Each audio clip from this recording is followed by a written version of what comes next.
வணக்கம். பண்ணலாம் வந்து. ஓகே. இன்றைய அமர்வானது கோப மேலாண்மை தொடர்பாக நடைபெற உள்ளது. தொடர்ந்து வளவளர் அவர்கள் அமர்வினை முன்னெடுத்து செல்வார்.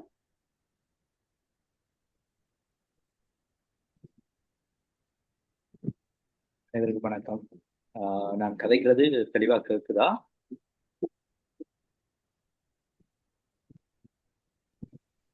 ஆமாம் சார், தெளிவாக. ஓகே. நாங்கள் ஒரு இன்டராக்டிவ் செஷனாக தான் இந்த டிஸ்கஷனை கொண்டு போக இருக்கிறோம். குறிப்பா இந்த கோப மேலாண்மை, அதாவது அங்க மேனேஜ்மெண்ட் சொல்லுவாங்க, அது தொடர்பான ஒரு உளவியல் சார் அமர்வாக தான் இந்த அமர்வு இடம்பெற இருக்குது. முதற்கண் தளவமைப்பின் இந்த முயற்சி தொடர்ச்சியாக முன்னெடுக்கப்பட இருக்கிற ஒரு முயற்சியாக ஒவ்வொரு வியாழக்கிழமையிலையும் நெறி செயல் திட்டத்துக்கிட்ட லைஃப் ஸ்கில் டெவலப்மெண்ட் சார்ந்த ஒவ்வொரு டாபிக்கள் இடம்பெற இருக்குது. இது ஒரு இலவச அமர்வாக தான் அமைய இருக்குது. அந்த விதத்தில் இந்த முதலாவது அமர்வை நாங்கள் ஒழுங்கு செய்திருக்கோம். இதுல இருந்து இந்த செயற்பாடு தொடர்ச்சியாக மேற்கொள்ளப்பட இருக்குது. அந்த வகையில முதலாவது நாங்கள் இந்த கோப மேலாண்மை என்ற விடயத்தை ஒரு விட இன்றைக்கு பார்க்க இருக்கோம். அதாவது சுருக்கமாக சொல்றேன்னா, கோபத்தை புரிந்து கொள்றதுக்கு ட்ரை பண்ண போறோம். இந்த கோபம் என்றா என்ன, அது ஏன் வருதுன்றது. ஓகே. இந்த ஸ்லைட்ஸ் உங்களுக்கு நல்லா விளங்குமென்னு நினைக்கிறேன். எனக்கு இதுல இருக்க கொஞ்சம் பேர் கதைக்கோணும். கடைசியாக லாஸ்ட் ஒரு 7 டேஸுக்குள்ள நீங்க கோபப்பட்ட சந்தர்ப்பங்களை எனக்கு ஒருக்கா சொல்லிடுங்க. என்ன சந்தர்ப்பம் நீங்க மைக் ஆன் பண்ணி கதைக்கலாம், அப்படி இல்லாட்டி சட்ல போடலாம். நீங்க எப்படியான சந்தர்ப்பங்கள்ல கோபப்பட்டீங்க என்றத எனக்கு சொல்ல முடியுமா?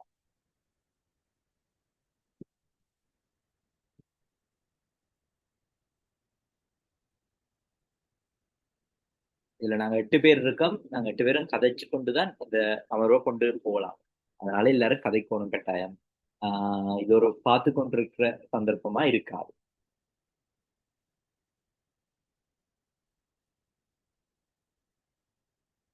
Anyone?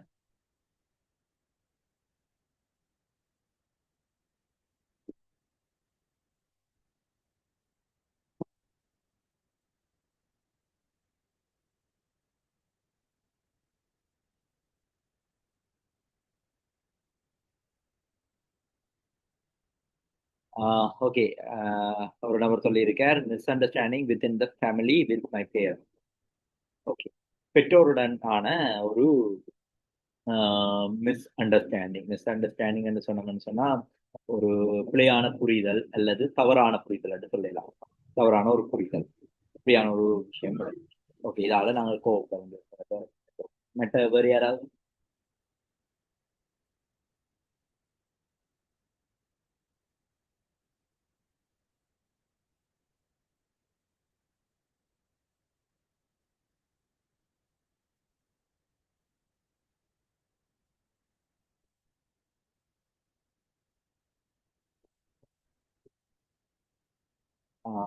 Okay. when are you with my sister? Okay.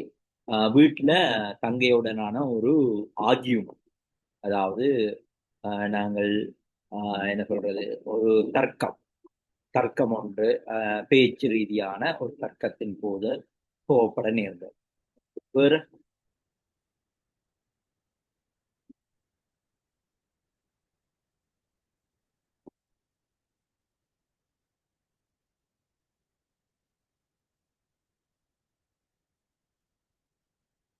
எல்லாரும் கதைக்கலாம். நாங்கள் ஜஸ்ட் இது ஒரு டிஸ்கஷன் தான். இதுல நீங்க பயப்பட வேண்டிய எந்த ஒரு அவசியம் இல்லை. ஜஸ்ட் ஓப்பனா கதைக்கலாம்.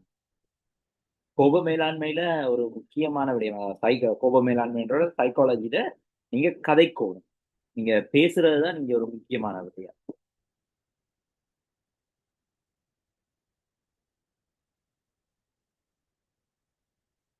when unfair captain during play. Okay. விளையாடும் போது ஏற்பட்ட ஒரு விரும்பத்தகாத நிகழ்வு. ஓகே. மாற்றமா இருக்கலாம். எனிதிங். சில்ட்ரன் சண்டை பிடிக்கும் போது. ஓகே. பிள்ளைகள் சண்டை பிடிக்கும் பொழுது. ஓகே, சரி. ஓகே. நீங்க இப்ப கொஞ்சம் பேர் ஒவ்வொரு காரணங்களை சொல்லியிருக்கோம், ஒவ்வொரு விதமான காரணங்களை சொல்லியிருக்கீங்க. ஓகே. இதுல இருந்து நாங்க இந்த கோபம் என்னன்றதை நாங்க ஒரு கணக்கா பார்ப்போம். கோபம்ன்றது என்ன? இது முதலாவது நாங்க எடுத்துக்கொண்டோம்னா, இது நச்சு. கோபம்ன்றது ஒரு இயற்கையான விடயம், அனைவருக்கும் வரும். மனிதர் என்ற அனைவருக்கும் கோபம் வரும் என்று சொன்னா இது ஒரு இயற்கையான விடயம். ரெண்டாவது அது ஒரு உணர்வு. எங்களுடைய வாழ்ல வரக்கூடிய ஒரு மகிழ்ச்சி, துக்கம் மாதிரி ஒரு உணர்வு.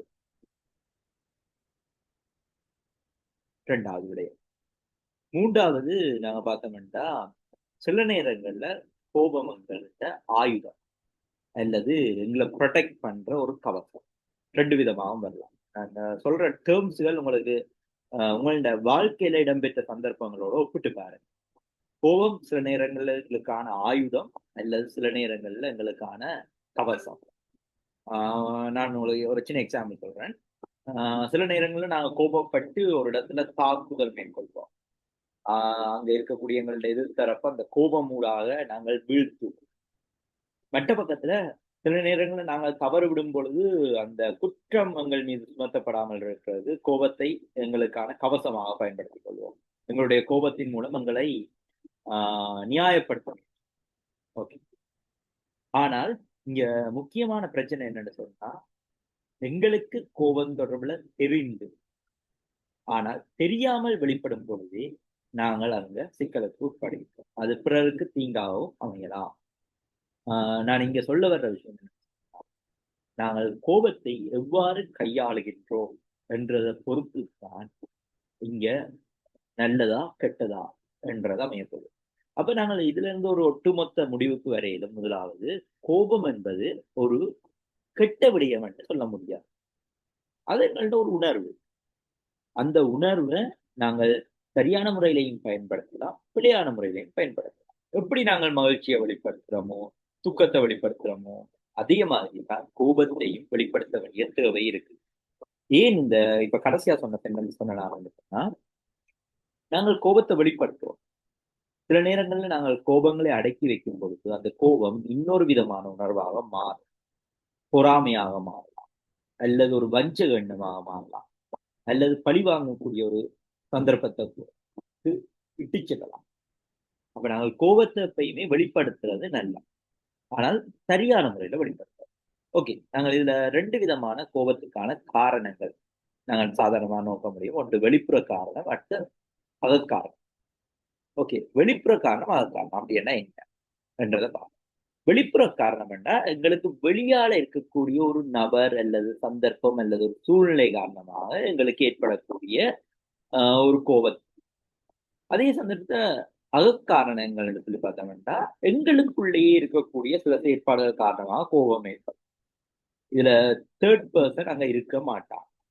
ஓகே, இதுல நான் ரெண்டு மூணு எக்ஸாம்பிளான விஷயங்கள் பார்த்தா மற்றவர்கள் செய்யலாம். இப்ப நீங்க இதுல சில நேரங்களில் கோவப்பட்டிருப்பீங்க, இன்னொரு நபர் உங்களுக்கு எதிராக செய்யற செயல் காரணமாக நீங்க அந்த செயல் அடிப்படையில அவருக்கு எதிராக கோவப்பட்டிருப்பீங்க, அல்லது பொதுவான ஏதோ ஒரு விதத்துல கோவப்பட்டிருப்பீங்க. ஆனால் இந்த கோபத்துக்கான தூண்டுதல் பார்த்தோம்னா இன்னொரு நபரின் செயல். நீங்க நல்லா இருந்தீங்க, அந்த செயல் உங்களை கோவப்படுத்தும். ஓகே, ரெண்டாவது பார்ப்போம் வார்த்தைகள் மற்றும் எதிர்மறை சொற்கள். இன்னொரு நபருட வார்த்தைகள் அல்லது எதிர்மறை சொற்கள். சில நேரத்துல ஒரு சுவர்ல எழுதப்பட்ட சில சொற்கள் உங்களை கோபப்படுத்தும். யாரென்றே தெரியாத யாரோ ஒருவரால் எழுதப்பட்ட சொற்களாக இருக்கு, அல்லது உங்களை நோக்கி குறிப்பிடாமல் மூன்றாவது நபர் ஒருவரை நோக்கி குறிப்பிட்ட சொல் உங்களை கடுமையாக கோபப்படுத்தலாம். இப்படியான வாய்ப்புகள் இருக்கு. அப்ப இங்க உங்களை நோக்கி என்று இல்லாமலே சில சொற்களோ வார்த்தைகளோ உங்களை கோபப்படுத்தலாம். ஓகே, மூன்றாவது பார்த்தோம்னா சுற்றுச்சூழல் பிரச்சனை.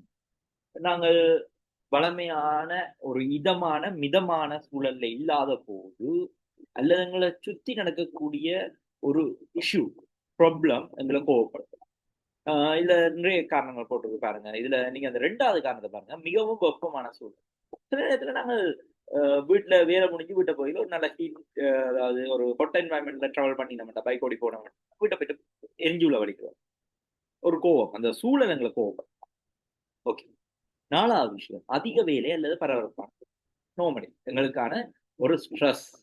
அந்த ஸ்ட்ரெஸ் எங்களை கோவப்படுத்தக்கூடிய வாய்ப்பு இருக்கு. எங்களை கோவப்படுத்தி எங்களோட சிந்தனைகள்ல ஒரு மாற்றத்தை கொண்டு வரக்கூடிய வாய்ப்பு இருக்குது.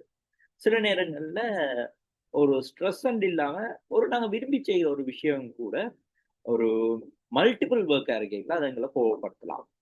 ஓகே. அடுத்தது பார்த்தோம்னா சமூகம் மற்றும் பொதுச்சூழல். வளமையாக எங்களுக்கு ஏற்படக்கூடிய இந்த பொதுச்சூழல்ல இருந்து ஏற்படக்கூடிய விடயங்கள். இதை பார்த்தீங்கன்னா ஒரு இடத்துல ஏற்படக்கூடிய நேர தாமதங்கள். நாங்க ஒரு கூட்டத்துல லைன்ல நிக்கல, அந்த லைன் அசைல. இப்ப நாங்கள் இந்த பெட்ரோல் கிரைசிஸ் வந்த டைம் எல்லாம் பார்த்தோம்னா லைன்ல நிக்கல கோவம் வருது. ஏன் இந்த லைன் நகருது இல்ல, ஏன் ஸ்லோவா இருக்குது, நான் என் கண்ணியமா வெயிட் பண்றேன், அப்படியான விஷயங்களை கோவம். ஓகே. சில சந்தர்ப்பங்கள் அல்லது எதிர்பாராத நிகழ்வுகள். இப்ப பார்த்தோம்னா நாங்கள் ஒன்றை எக்ஸ்பெக்ட் பண்ணாம எங்களுக்கு எதிராக ஒரு விடயம் நடக்கல, எங்களுக்கு கோபமே இல்லை. அது பாரிய விடயங்களா இருக்கலாம், சில நேரத்தில் சின்ன விடயங்கள். உதாரணத்துக்கு நீங்க ஒரு பைக்ல போறீங்க, ஒரு ஆக்சிடென்ட் ஏற்படக்கூடிய மாதிரி ஒரு சந்தில ஒருத்தர் பொறுப்பு இல்லாம பைக்ல வந்துங்க. நீங்க கொஞ்சத்துல ஒரு ஆக்சிடென்ட் நடக்கல, பட் உங்களுக்கு அது கோபத்தை ஏற்படுத்தும் அந்த செயல்கள். அடுத்து பார்த்தோம்னா தடுப்பு சூழல். அதாவது எங்களுடைய இலக்கு விருப்பத்துக்கு ஏற்படக்கூடிய தடைகள். இதுல வடிவா சொன்னோம்னா எங்களோட விருப்பத்துக்கு ஏற்படக்கூடிய தடைகள். எங்களுக்கு இருக்கக்கூடிய ஒரு விருப்பம், அந்த விருப்பத்தை எங்களால நிறைவேற்ற முடியாத ஒரு சந்தர்ப்பத்தில் அந்த தடை ஒன்று எங்களுக்கு எதிரான கோபத்தை.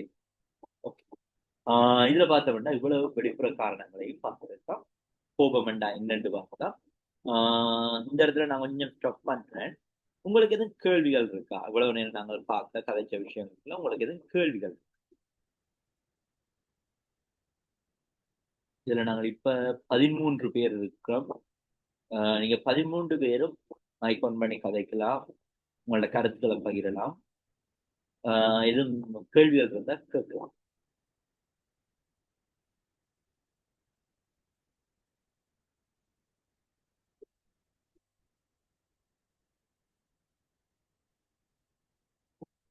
எல்லாரும் நீங்க இங்கதான் இருக்கிறீங்களான்னு பாக்குறதுக்காக எல்லாரும் ஹேண்ட் ரைஸ் பண்ணிடும்.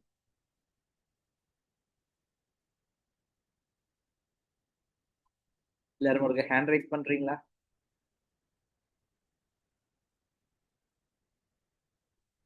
பாப்போம் எல்லாரும் இருக்கிறீங்களா, இல்லாட்டி ஒன் பண்ணிட்டு போயிட்டீங்களான்னு பாப்போம்.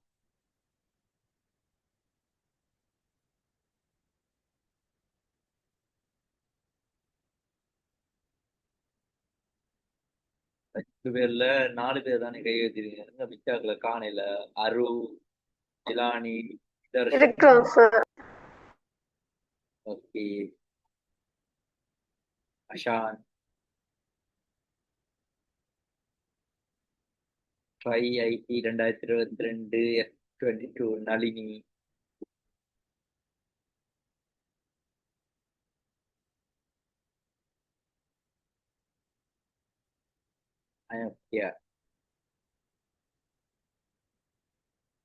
ஓகே.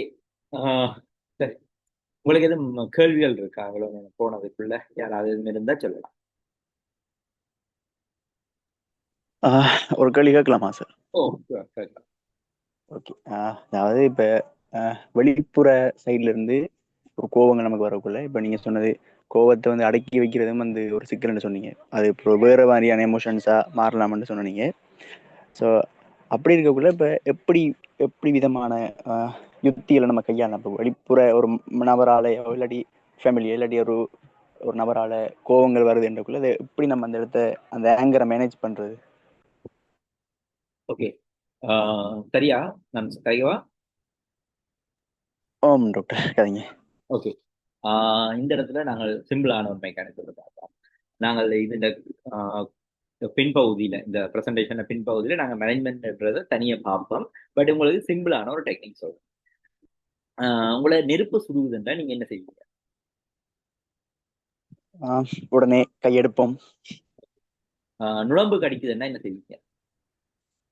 ஒரு இமிடியட்டான ஒரு ரியாக்ஷன் ஒன்று இருக்கும். நுழம்பு அடிக்கிறதாகட்டும், ஒன்று நுழம்பு அடிச்சு கொள்ளுவோம் அல்லது நுழம்பு பறக்க வைப்போம் அந்த இடத்துல.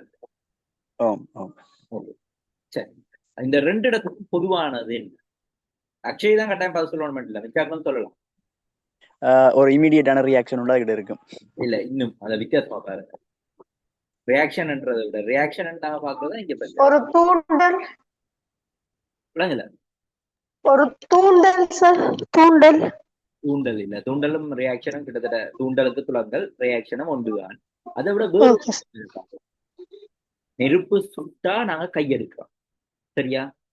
ஓகே. ரெண்டாவது, நுளம்பு கடிச்சா நுளம்பு திறத்துறோம். அதாவது நம்மளை அந்த இன்சிடென்ட் வந்து பாதுகாக்கணும்ன்றா நம்மளோட நோக்கம். ஒரு அவேர்னஸ். இல்ல இல்ல, இன்னும் இன்னும் இன்னும் தேடுங்க. நெருப்பு சுட்டா நெருப்புல இருந்து நாங்க டிஸ்கனெக்ட் ஆகிறோம், சரியா? ஓம் ஓம். நுளம்பு கடிச்சா நுளம்புல இருந்து நாங்க டிஸ்கனெக்ட் பண்றோம். வெளியேறுவோம் அப்படி. ஓ, நாங்க அதுல இருந்து டிஸ்கனெக்ட் ஆகிறோம். அந்த சூட்டுல இருந்து நாங்க எங்களோட கண்டக்டை ரிமூவ் பண்ணி கொள்றோம், டிஸ்கனெக்ட் பண்ணி கொள்றோம். அதே மாதிரி நுளம்பு கடிச்சா அந்த நுளம்பை நாங்க துரத்துறதாலேயோ அடிக்கிறதால அந்த நுளம்புட்டதை டிஸ்கனெக்ட் ஆகும்.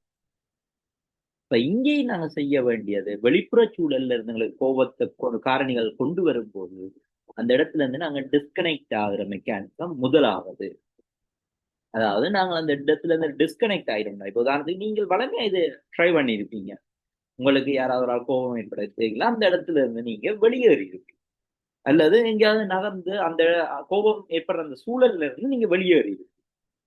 ஒன்றுமே ரியாக்ட் பண்ணியிருக்க மாட்டீங்க, அவரோட ஒன்றும் கதைக்க மாட்டீங்க, ஏச மாட்டீங்க, ஒன்றும் செய்திருக்க மாட்டீங்க. அந்த இடத்துல இருந்து டிஸ்கனெக்ட் ஆயிடும். இது எங்களுக்கு பேசிக் மெக்கானிக். நாங்கள் இப்ப நீங்க சொன்ன பதில்கள்ல இருந்து நீங்க பாருங்க, நீங்க ஃபர்ஸ்டா எல்லாரும் ரியாக்ஷனை தான் சொன்னீங்க.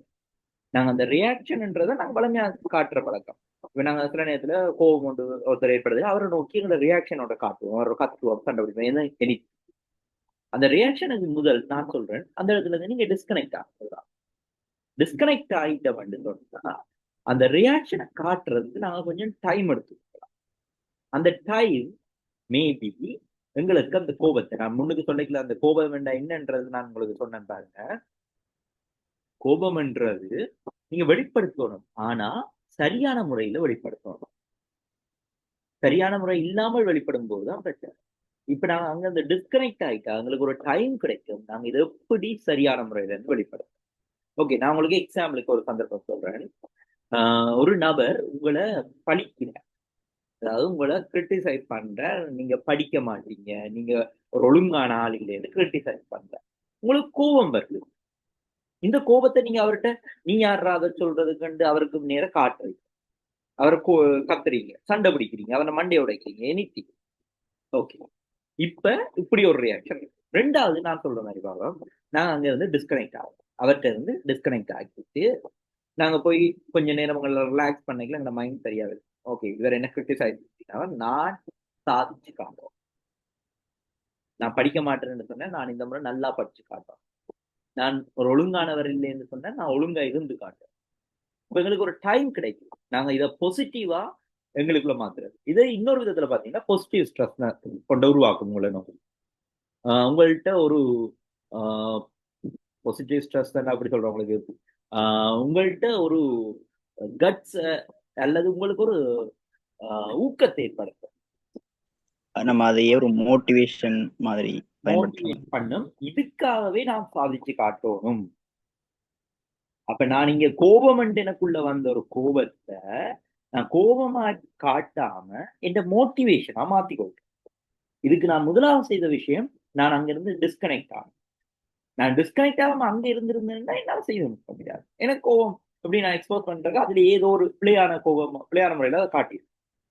அப்ப நாங்க இங்க டிஸ்கனெக்ட் ஆகிட்டு அதுக்கு நாங்க ரிலாக்ஸ் பண்ணி நாங்க அட்டாக் பண்ணலாம். இவ்வளவுதான் இதுல இருக்க விஷயம். ஓகே அக்ஷய், ஒரு பேசிக் ஐடியா கிடைச்சா? எஸ் டாக்டர், நல்ல ஒரு எக்ஸ்பிளனேஷன் கிடைச்சது, தேங்க்யூ ஸோ மச். ஓகே, வேற யாரும் எதுவும் கேள்விகள் இருந்தா கேட்கலாம். நீங்க எல்லாருமே மைக் ஆன் பண்ணி எதெல்லாம் கேட்கலாம், கதைக்கலாம், நீங்க ஒன்றும் யோசிக்க தேவையில்லை. நாங்க கதைக்கத்தான் நாங்கள் தெளிவே ஏற்படும். ஓகே சரி, நாங்கள் அப்ப தொடர்ச்சியான நாங்கள் போவோம் நினைக்கிறேன். ரெண்டாவது பக்கம் பார்க்க போறோம், உள்மன காரணங்கள். இங்கதான் ஒரு பெரிய விஷயம் வரப்போகுது. என்னன்னு சொன்னா, இங்க கோபத்தை ஏற்படுத்த போறது வெளியாள் இல்லை, ஹயனுக்கு கோபத்தை ஏற்படுத்த போறது ஹயனே, எனக்கு கோபத்தை ஏற்படுத்த போறது நானே. அதுதான் உள்மன காரணங்கள். இப்ப இதை எப்படி நாங்கள் கையாளலாம்ன்றத பார்ப்போம், சரியா? உள்மன காரணங்கள் இன்றைக்குல முதலாவது ஒன்று பார்த்தோம்னா எதிர்பார்ப்பு பூர்த்தி செய்யப்படாமை. அதாவது எங்களுக்குள்ளேயே ஒரு வெறுப்பு நிலை ஒன்று ஏற்படுறது. எங்களுக்குள்ள ஒரு எதிர்பார்ப்பு இருந்தது, ஆனால் அந்த எதிர்பார்ப்பு நடக்கவில்லை, அதை நான் அடைய இல்லை. நாங்க ஒரு ரிசல்ட்ஸ் எக்ஸ்பெக்ட் பண்ணிப்போம், அது கிடைக்கல. அந்த எதிர்பார்ப்பு சில நேரத்துல அந்த எதிர்பார்ப்புக்கு வெளிநபர்களும் காரணமாக அமையலாம். ஆனால் பொதுவாக அந்த எதிர்பார்ப்பை வடிவமைக்கிறது நாங்கள் தான். நாங்க ஒரு விஷயத்த டிசைன் பண்ணிருக்கோம், இதுதான் நடக்க போகுது, நான் அது நடக்கல. ஓகே. ரெண்டாவது பார்த்தோம்னா மன அழுத்தம், ஸ்ட்ரெஸ் ஓ ப்ரெஷர். பொதுவாக எங்களுக்கு வேலை, குடும்பம், நிறைய விடயங்களால ப்ரெஷர் ஏற்படலாம். ஒரு ஸ்ட்ரெஸ்னஸ் ஒன்றை ஃபீல் பண்ணலாம். அந்த ஸ்ட்ரெஸ்னஸ் அது எங்களுக்கு சில நேரத்தில் அது தெரியுது. இதுல நாங்கள் இந்த இடத்துல நாங்கள் இன்னொரு விஷயத்தையும் பார்க்கலாம். சொன்னா உங்களோட பர்சனாலிட்டி என்ற ஒரு விஷயம். பர்சனாலிட்டிக்கு தமிழ்ல ஓகே பர்சனாலிட்டி நான் உங்களுக்கு விளங்கியிருக்கோம்னு நினைக்கிறேன்டா இருக்கு. உங்கள்ட்ட ஒரு ஆள் அடையாளம் என்ற மாதிரி சொல்லலாம், அல்லது உங்கள்ட்ட ஒரு ஆளுமை. ஓகே. அப்ப அந்த ஆளுமை இங்க ஒரு காரணம் அமையும். ஆளுமைகளை நாங்கள் கிளாஸிஃபை பண்ணி பார்க்கல, அதுல ஸ்ட்ரெஸ்ஸை விரும்புற ஆளுமைகளும் இருக்குது. அதாவது ஸ்ட்ரெஸ் தேவை, எனக்கு நான் ஸ்ட்ரெஸ்ஸா இருந்தா நான் கூட வேலை செய்வேன் என்று சில விஷயங்களை ஸ்ட்ரெஸ்ஸாவே எடுத்துக்கொள்றார்கள் கூட இருக்காங்க. அப்ப ஆளுமை இங்க தாக்கம் செலுத்தும். சில நேரத்துல ஆளுமையில இப்ப மன அழுத்தமாக மாறக்கூடிய வாய்ப்பும் இருக்கும், அதாவது ஒரு ஸ்ட்ரெஸ். ஓகே. மூன்றாவது பார்த்தோம்னா பழைய அனுபவங்கள் அல்ல மனச்சேதங்கள், பாஸ்ட் எக்ஸ்பீரியன்ஸ். பழைய சில விடயங்கள் எங்களுக்கு சில நேரத்துல ஞாபகத்துக்கு வரும் பொழுது, எங்களுக்கு நடந்த சில அனுபவங்கள் மீள ஞாபகத்துக்கு வரும் பொழுது அது எங்களுக்கு ஒருவித கோபத்தை ஏற்படுத்தலாம். பழைய கோபம் என்றே நாங்க சொல்லலாம். முன்னர் கோபம் இருந்த கோபம் எங்களுக்கு மீண்டும் வரலாம். ஓகே. அடுத்தது பார்த்தோம்னா பொறுமை குறைவு. அது எங்கள்ட வளமையான ஒவ்வொருத்தட்ட கேரக்டரை பொறுத்தது. சிலர் ஸ்பீட், எல்லாத்துக்கும் எனக்கு உடனே வேணும் என்று எதிர்பார்ப்பாங்க. அந்த பொறுமை இல்லாத தன்மையும் எங்களுக்கு கோபத்தை ஏற்படுத்தலாம். ஓகே. உணர்வியல் நிலைகள், எமோஷனல் ஸ்டேட். இப்ப நாம வேற ஒரு எமோஷன், நான் இப்ப உங்களுக்கு சொல்லிக்கல சொன்னேன், இந்த கோபம் எங்களுக்கு வெறுப்பா மாற போகுதுன்றது. அதே மாதிரி வேற சில உணர்வுகள் எங்களுக்கு கோபமா மாறும். சோர்வு, கவலை, பயம், வருத்தம், இப்படியான உணர்வுகள் எங்களுக்கு கோபமா மாறலாம். உங்களுக்கு சில நேரத்துல பயம் ஏற்படைக்கலாம், அந்த பயம் கோபமா வெளிப்படலாம். ஒரு கவலை கோபமா வரலாம், ஏமாற்றம் கோபமா வரலாம், மாறக்கூடிய சந்தர்ப்பங்கள் இருக்கு. ஓகே. அடுத்தது சுயநம்பிக்கை குறைவு, லோ எஸ்டீம் என்ற ஒரு வார்த்தை பாய்ப்பாங்க. அதாவது பார்த்தோம்னா எங்கள் மீது எங்களுக்கு இருக்கிற நம்பிக்கை குறையும் பொழுது, நான் லொஸ்ட் ஆகணும் என்ற எண்ணம் வரும்போது, நான் தொடக்கத்துல உங்களுக்கு 2 வசனம் பாவிச்சபடிதான். ஒன்று கோபம், சில நேரத்துல வார், அதாவது எங்களோட ஆயுதம், சில நேரங்கள்ல எங்களுடைய கவசம் நாங்க பாவிக்கிறத பொறுத்து.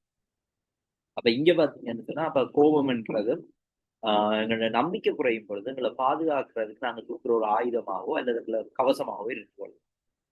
அதை எப்படி பாவிக்கப்படுறதுதான் நன்மை. சரி. முன்கூட்டியே திட்டமிடாத சிந்தனைகள், நெகட்டிவ் திங்கிங் எடுத்துக்கணும். நாங்க ஒரு விஷயத்த ஒரு மாதிரி நினைச்சிட்டு இல்லை, அது இன்னொரு விதமா நடக்கும் பொழுது எங்களுக்கு ஒரு விதம் கோபம் ஏற்படும். எதிர்மறை சிந்தனைகள், நாங்க எதிர்பார்த்ததை விட ஒரு என்ன சொல்றது, நாங்களே எங்களை பிள்ளையானைக்க சந்தர்ப்பங்கள் ஏற்படும் பொழுது, அல்லது நாங்கள் எங்களை கைவிட்டுட்டோம் என்று நாங்களே எங்களை திங்க் பண்ணிக்கொள்ளும் லாஸ்ட், அந்த சந்தர்ப்பங்கள்ல கோபம் ஏற்படலாம். ஓகே. சரி. இவ்வளவு நேரம் பார்த்தது உள்மன காரணங்கள். அப்ப நாங்கள் 2 விதமா பார்த்தோம். கோபம் ஏற்படுறது வெளியில இருந்து வெளிமன காரணங்களாகவும் உள்ள இருந்து உள்மன காரணங்களாக ஏற்படலாம். அப்ப 2 விதத்திலையும் கோபம் ஏற்படக்கூடிய வாய்ப்புகள் எங்களுக்கு இருக்கு. ஓகே. இந்த இடத்துல இருந்து கொண்டு நாங்கள் அடுத்த கட்டத்துக்கு போவோம். கோபம் ஏற்படல இன்னும் அறிகுறிகள் ஏற்படுது. மோஸ்ட்லி நீங்க எல்லாரும் ஒருக்கா இந்த செஷன் போய்கொண்டிருக்கீங்களே, நான் சொல்ற விடயங்களை உங்கள்ட்ட டெய்லி லைஃப்ல நடந்த விடயங்களோட கம்பேர் பண்ணி பாருங்க. உங்களுக்கு எப்படி எல்லாம் இப்படி ஒரு விஷயம் நடந்திருக்கா, எனக்கு இந்த கோபம் வந்த இந்த விஷயத்துல இதுதான் காரணமா இருந்துச்சா, அப்படி ஒப்பிட்டு பாருங்க உங்களோட வாழ்க்கையில நடந்தது. நாங்க கொஸ்டனுக்கு போகல கொஞ்சம் இன்னும் பெட்டரா இருக்கும். ஓகே. கோபத்தின் அறிகுறிகள் பார்த்தோம். உடல் ரீதியாக வளமையா உங்களுக்கு கோபம் வருதுன்னா என்ன நடக்கும்? ஓகே. ஒன்று உங்களோட பிளட் ப்ரெஷர் வளமையாக கூடும். சிலருக்கு அது கூடுறது பெருசா வித்தியாசம் தெரியாது, ஆனால் சிலருக்கு பாத்தீங்கன்னா பல்பிட்டேஷன் என்ற ஒரு உணர்வு வரும். அதாவது உங்களோட ஹார்ட் பீட் பண்றது உங்களுக்கே கேட்கும். உங்களோட வாய் உலர்ந்து போயிருக்கும். நீங்க ஒரு பதட்டமான சூழ்நிலைக்கு மாறும். இப்படியான இது வரும். ஆனா சிலருக்கு அப்படி காட்டாது, ஆனால் பிளட் ப்ரெஷர் கூடி இருக்கும். அடுத்த கை கால்கள்ல ஒருவித பதட்டமும் ஒரு உணர்ச்சியற்ற தன்மை அவனது ஒரு அழுத்தம் ஏற்படலாம். கோபம் வந்தோன்னா ஒரு பெயின் ஒன்று உடம்புல வந்த மாதிரியான ஒரு எண்ணம், ஒரு டயர்ட்னஸ் பரவலைங்க. அடுத்தது நாக்குற ட்ரைனஸ் ஆறது, மூச்சு நாங்க வேகமா அடுத்து விடுறது, இப்படியான சிம்டம்ஸ் உங்களுக்கு தெரிய தொடங்கலாம் உடல் ரீதியாக. ஓகே, ரெண்டாவது மன ரீதியாக பார்த்தோம்னு சொன்னா அது வேறொரு உணர்வாக உங்களோட மனதில் இருந்து வெளிப்பட தொடங்கும். கோபம் இன்னொரு உணர்வா, பொறாமை, ஏமாற்றம், வருத்தம், அப்படியே ஏதாவது ஒரு சில நேரத்துல அது இன்னொரு சிந்தனையாக வடிவமைக்க தொடங்கும். ஒரு வெறுப்பான சிந்தனை, என்ன ஒருத்தர் கோபப்படுத்திக்கலாம், அந்த நபருக்கு எதிரான ஒரு வெறுப்பு சிந்தனை என்ற மனதில உருவாக வலிக்கிறது. அது கூடாது. அது சில நேரத்துல உங்களுக்கு பாதிப்பு இருக்கும். சிந்தனை அப்படி மாறும். ஓகே, உடல் ரீதியா மன ரீதியா. ஓகே, இது ரெண்டும் நாங்கள் சில அறிகுறிகள் என்று பார்க்கிறோம்.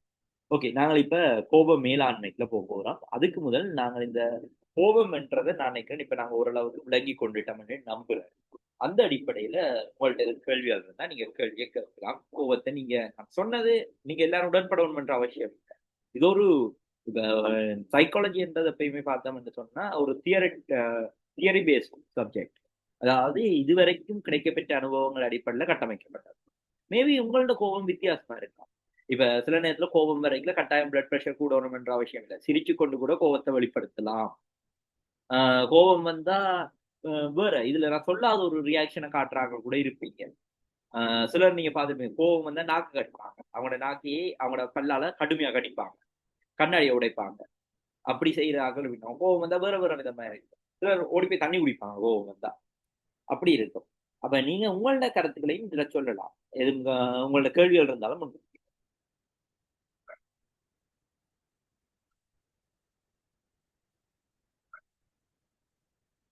இது உங்களுக்கான நேரம். உங்களோட கேள்விகளை நாங்க எதிர்பார்க்கிறோம்.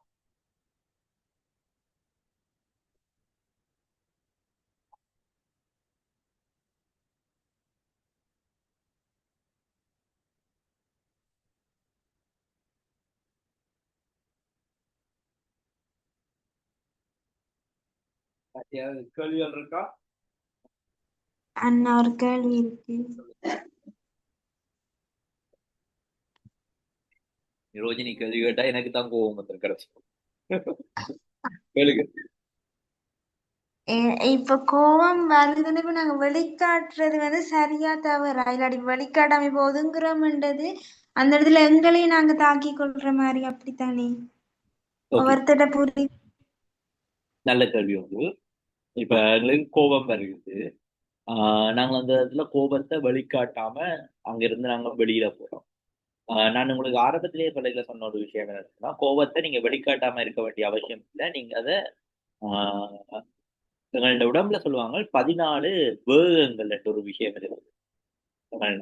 சித்தமடத்தின் கன்செப்ட்ல சொல்லுவாங்க 14 வேகங்கள். அதாவது யூரினேஷன், டாய்லெட் போறது, மூச்சு விடுறது, அதே மாதிரி எச்சில், அப்படி 14 வேகங்கள். அதாவது எங்களோட உடம்புல இருந்து அகற்ற வேண்டிய 14 விடயங்கள், வியர்வை அப்படி இருக்கு. கோபத்தை கூட நாங்க அப்படி ஒரு விஷயம் தான் பார்க்கலாம். கோபத்தை ஒரு நாளுமே நாங்க எங்களுக்குள்ள அடக்கி வைக்க கூடாது. நாங்க அதை கட்டாயம் வெளியில விட்டுருவோம். எங்களுக்குள்ள வச்சிருந்தோம்னு சொன்னா அது எங்களுக்கு ஒரு காயத்தையோ அல்லது ட்ரோமாவையோ ஏற்படுத்தும். நாங்க கோபத்தை வெளியிடுவோம். ஆனா அந்த கோபம் இன்னொரு ஆளுக்கோ அல்லது பிழையான முறையிலேயோ வெளிப்படக்கூடாது. அதுதான் இங்க இருக்க கட்டம். இப்ப உங்களை ஒருத்தர் கோபப்படுத்தினா அவரை நீங்க காயப்படுத்த வேண்டிய அவசியம் இல்லை. நீங்க அந்த கோபத்தை வெளியிடலாம் வேற அர்த்தம். அப்ப நீங்க முதலாவது கொண்ட விளையும் கொள்ளுங்க, கோபத்தை நீங்க அடக்கி வைக்கணும்ன்றது நான் சொல்ல. நீங்க கட்டாயம் வெளிவிடணும். ஓகே, ரெண்டாவது அந்த கோபத்தை எப்படி வெளிவிட போறீங்க, எங்க வெளிவிட போறீங்கன்றதுதான் ரெண்டாவது விஷயம். அந்த கோபத்தை எப்படி நாங்கள் பாசிட்டிவா வெளியிடுவோம். இந்த இடத்துல நாங்கள் சிந்திப்போம். எங்களுக்கு அதாவது சிந்தனைக்கான ஒரு நேரம் தேவை. அதைத்தான் நான் சொன்ன அந்த டிஸ்கனெக்ட் பண்ணிக்கொள்வது. உங்களோட கண்டெக்டை நீங்க டிஸ்கனெக்ட் பண்ணா உங்களுக்கு சிந்திக்கிறதுக்குரிய நேரம் கிடைக்கும். அப்ப நீங்க அந்த கோபத்தை பாசிட்டிவா உங்களுக்கு மாத்திக்கிறீங்க. அப்ப நீங்க அதை சரியான முறையில வெளிவிடுறதுக்கான அந்த ஒரு சந்தர்ப்பத்தை உருவாக்கி கொண்டுட்டு அதை வெளிவிட்டீங்கன்னு சொன்னா இஷ்யூ இல்லை. அந்த நீங்க சில நேரத்துல நினைக்கலாம், உதாரணத்துக்கு உங்களை ஒருத்தர் ஏசுகிறார், இப்ப ஒரு தவறான வார்த்தையில ஏசுறாருன்னு வைங்க, நீங்க அந்த இடத்துல ஒண்ணும் கதைக்காம அப்படியே போனீங்கன்னு சொன்னா பாக்குறார்கள் என்ன நினைப்பாங்க, நான் என்னைய விட்டு கொடுத்துட்டு போறனோ என்ற மாதிரி ஒரு எண்ணம் வரும்.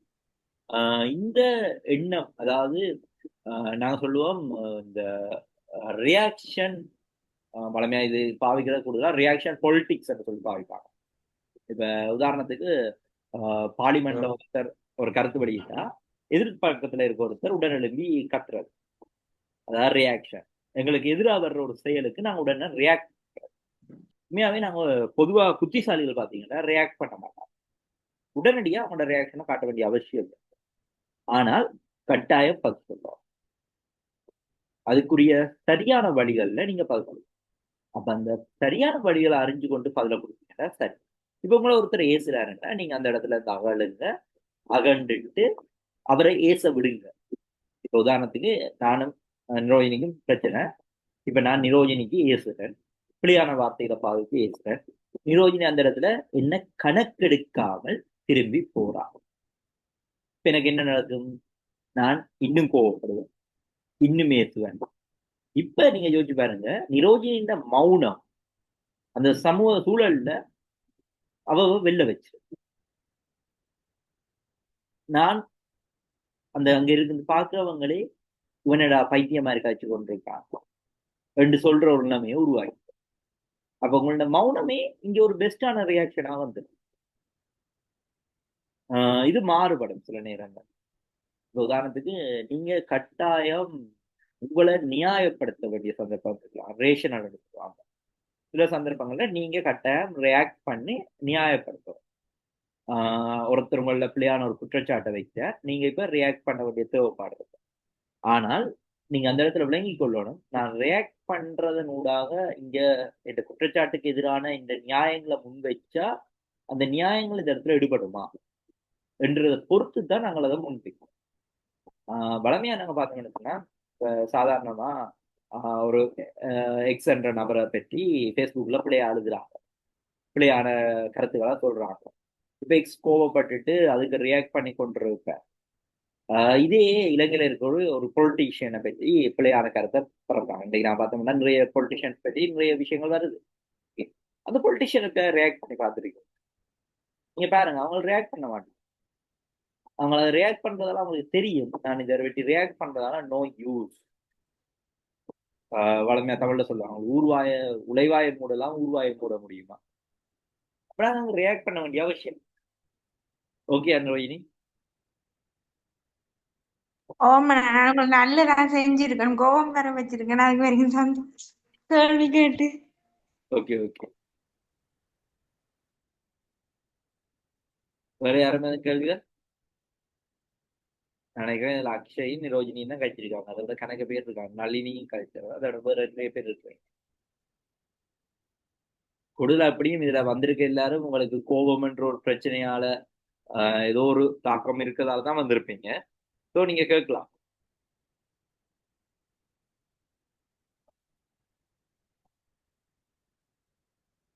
ஓகே, நாங்கள் அடுத்த கட்டத்துக்கு போவோம். கோப மேலாண்மை, இந்த கோபத்தை நாங்க எப்படி மேனேஜ் பண்ண போறோம் என்றது. ஓகே, உடல் மற்றும் மனத்தணிப்பு முறை. அதாவது நாங்கள் முதலாவது எங்களோட பிசிக்கல் பாடியை சில நேரங்கள்ல நாங்கள் அமைதிப்படுத்திக் கொள்ற முறை. இப்ப இந்த கோப மேலாண்மை என்றது, இந்த கோபம் என்ற உணர்வை நாங்கள் கட்டுப்படுத்துற முறையை பற்றி தான் நீங்க பார்க்க போறோம். இதுல நாங்கள் எங்களோட ரியாக்ஷனை பற்றியோ அல்லது இந்த கோபத்தை எப்படி நாங்க வெளியில கொண்டு வரதை பற்றியோ பார்க்க போறோம். இல்லை எங்களுக்குள்ள இருக்க கோபத்தை ஒரு டெம்பரரியாவோ அல்லது பெர்மனண்டாவோ நாங்கள் டிஸ்ட்ராய் பண்ண போறோம். ஓகே, முதலாவது டீப் பிரீத்திங். வளமையாவே நாங்கள் செய்யக்கூடிய சிம்பிளான ஒரு விஷயம், எங்களோட மூச்சை ஆழமா எடுத்து விட்டு நாங்க எங்களை உணர்றோம். இந்த மனநிலைக்கு போய்க்குள்ள ஆட்டோமேட்டிக்காவே நாங்கள் ஒரு டைம் எடுப்போம். அதே மாதிரி எங்களை சுத்தி இருக்க சூழல்ல இருந்து டிஸ்கனெக்ட் ஆகும். டிஸ்கனெக்ட் ஆகிறதால நாங்கள் எங்களுக்குள்ள சிந்திச்சு திங்க் பண்ணக்கூடிய ஒரு விஷயம் இருக்கும். நீங்க பொதுவா இந்த படங்கள் பார்த்துருப்பீங்க, எல்லாரும் படங்கள் பார்க்கல படத்துல ஒரு இன்சிடென்ட் நடந்து கொண்டிருக்கும். உதாரணத்துக்கு படத்துல ஒரு கணவர் ஒரு மனைவியை கொலை செய்கிறார், இப்படி ஒரு சம்பவம் நடந்து கொண்டிருக்கு. சரியா? யாருக்குமே தெரியாது. ஆனா ஒரு ஆளுக்கு தெரியும். யாருக்கு தெரிஞ்சிருக்கு? இந்த கேள்விக்கு ஒரு யாராவது பதில் சொல்லுங்க. ஒரு படத்துல ஒரு இன்சிடென்ட் நடக்குது, ஒரு ஹஸ்பண்ட் ஒய்ஃபை மர்டர் பண்ற. இப்ப இந்த விஷயம் அந்த படத்துல இருக்க கேரக்டர்ஸ் ஒருத்தருக்குமே தெரியாது, பட் ஒரு ஆளுக்கு தெரிஞ்சிருக்கும். யாரு? பார்வையாளர், விளங்குல? டைரக்டர் இருக்காப்பா. ஆடியன்ஸ். ஆடியன்ஸ், பாக்குறவங்களுக்கு. சரியா? நாங்கள் அந்த படத்தை எப்படி பாக்குறோம்? மேலே இருந்து நாங்கள் ஒரு பெட்டிக்குள்ள நடக்கக்கூடிய ஒரு விடயத்தை அவதானிச்சு கொண்டிருக்க மாதிரியான விதத்துல தான் நாங்கள் அந்த படத்தை பார்க்கிறோம், ஆடியன்ஸ் தான். சரியா? அதே மாதிரிதான் இப்ப நாங்கள் கோபம் வரைக்கலையோ அல்லது சில உணர்வுகள் வரைக்க நாங்கள் எங்களை பார்க்க வேண்டிய தேவை வருது. அதாவது இப்ப நீங்க இது பர்சனாலிட்டி என்று சொல்லுவாங்க சில இடங்கள்ல. நீங்க இந்த அந்நியன் படம் பார்த்திருப்பீங்க. அந்நியன் படத்துல மல்டிபிள் பர்சனாலிட்டிஸ், அதாவது ஒருத்தருக்குள்ள ஒரு 3 விதமான பர்சனாலிட்டிஸ் இருக்கும். நீங்க வடிவா யோசிச்சு பாருங்க, உங்களுக்குள்ளேயே அதே மாதிரி அந்நியனா நம்பி எல்லாம் இருக்கும், ஆனா எங்களுக்கு அது தெரியறது இல்லை. அதுல நீங்க பார்த்தீங்கன்னா அந்த பேசிக் கன்செப்டே என்ன, அந்நியன் வாரதா அம்பிக்கு தெரியாது, அம்பி வாரது ரெமோக்கு தெரியாது, ஒருத்தர் மாறி மாறி தெரியாது. எங்களுக்குள்ளேயே இருக்கும். நாங்க நல்லா இருப்போம், சந்தோஷமா இருப்போம், திடீரென்று இன்னொரு சந்தர்ப்பத்துல இன்னொரு விதமா இருக்கும், கோவப்படுவோம், கத்துவோம், ஏதோ ஒன்று செய்வோம். அதே மாதிரி தான் இப்ப நாங்க என்ன செய்வோம் வேண்டாம், எங்களுக்குள்ள இருந்து வெளியில வந்து நாங்க எங்களை பார்ப்போம். அயன் இப்ப செய்து கொண்டிருக்க விஷயம் சரியா என்றதை அயன் அசஸ் பண்ணோம். அப்ப நாங்க இந்த டீப் பிரீத்திங் என்ற விஷயம் என்ன செய்யணும்னா எங்களை பாக்குறதுக்கு உதவும். அப்ப அந்த ஒரு டைமிங் கிடைக்கும். அப்ப நான் என்ன ரிலாக்ஸ் பண்ணுவேன். ரெண்டாவது விஷயம் பார்த்தோம்னா தற்காலிக இடைவெளி, டைம் அவுட் ஓ அவுட். அதாவது நாங்க என்ன செய்ய போறோம்டா, கோபம் வரும்போது ஒரு கேப் எடுக்க போறோம். நான் சொன்ன மாதிரி தான் ஒரு டிஸ்கனெக்ட் பண்ணலாம், அல்லது டீப் பிரீத் பண்ணியும் ஏதோ ஒரு விதத்துல ஒரு கேப் போட்ட உருவாக்க போறோம். நான் என்ன ரிலாக்ஸ் பண்ணி கொடுப்பேன், அல்லது நான் என்ன ஒப்சர்வ் பண்ணி கொடுப்பேன். ஓகே, அப்ப நான் ஒரு டெம்பரரி ஸ்பேஸ் ஒன்று எடுத்துக்கொள்ளுவேன். ஒரு செயலும் செய்ய போத நான் ரியாக்ட் பண்ண போறது இல்லை. அப்ப நான் இருந்த ஆறுதலா என்ன பார்த்துக்கிறேன். ஓகே, இப்ப நான் அடுத்து என்ன செய்யறேன்னு பிளான் பண்ண போறேன். ஓகே. மூன்றாவது உடற்பயிற்சி. உடற்பயிற்சி என்ன சொல்றது, நீங்க உடனே அதுல கட்டாய ஸ்போர்ட்ஸ் தான் செய்யணும் இல்லை, நீங்க வேற ஏதோ ஒரு விதத்துல உங்களை ரிலாக்ஸ் பண்ணி கொள்ளலாம், அல்லது உங்களோட கன்சன்ட்ரேஷனை மாத்தி கொள்ளலாம், அல்லது எங்களோட உடம்பை நாங்க ஒரு சமநிலைக்கு கொண்டு வரலாம். அதாவது நீங்க பாத்தீங்கன்னா இப்ப இந்த கோபம் மாதிரியான உணர்வுகள் ஏற்படைக்கல உடம்புல சில ஹோமோன்ஸ் உடனடியா சுரக்கும்.